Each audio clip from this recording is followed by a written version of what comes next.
Catatumbo, sumesting pelo menos 18 anos de Baicaba. Nós a apresentar 15 anos largo. Depois nós queremos contribuir com a parte de cultura, de típico.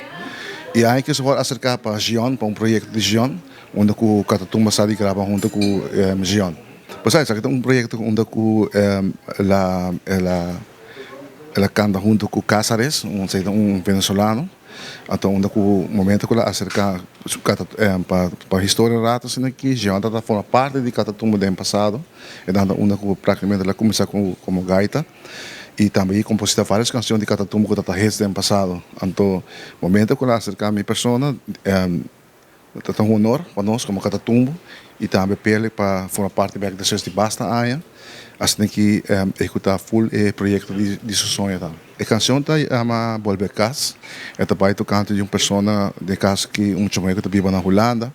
Lá é uma depressão, onde começa agora a estudar. A depressão tem sempre tem onde está leu eficaz. Então, me quer cuidar do momento e quer pôr fim à subida, pero me quer de repente apresentar regalo de ticket para vir cashback, então celebrar junto com sua família.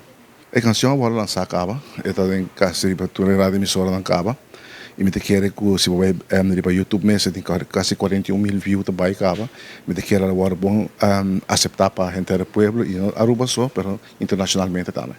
Bom, nós mesmo também nós sempre está ensaiar, preparar qualquer evento que apresentar, cada tumba da clave vai ter uma apresentação e nós estamos pendentes para a conversação com o Gion também.